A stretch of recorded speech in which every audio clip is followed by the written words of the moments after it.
আসসালামু আলাইকুম রহমতুল্লাহ। আশা করি আপনারা সকলে ভালো আছেন। আলহামদুলিল্লাহ, আমিও ভালো আছি।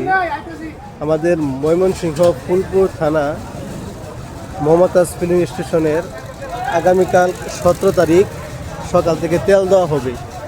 তাই মানুষ আজকে রাত থেকেই অর্থাৎ সন্ধ্যার পর থেকেই মানুষে গাড়ির সিরিয়াল লাগাইতেছে। তেলের কি পরিমাণ সংকট আপনারা একটু বুঝেন, দেখেন কি অবস্থা। আর অবশ্যই আপনারা কমেন্ট করে জানাবেন আপনাদের এলাকার কি অবস্থা, এটা অবশ্যই আপনারা কমেন্ট করে জানাবেন। আপনাদের এলাকায় কি একই অবস্থা বা এরকম সিরিয়াল কি ধরে নাকি? এখন রাত বাজে আনুমানিক 10টা বাজে না এখনও, কিন্তু এখন কমপক্ষে 5 থেকে 700 গাড়ি এখনও আছে। জানি না কালকে সকাল পর্যন্ত কয় হাজার গাড়ি হয়। সকলে দোয়া করবেন, ভালো থাকবেন। আসসালামু আলাইকুম রহমতুল্লাহ।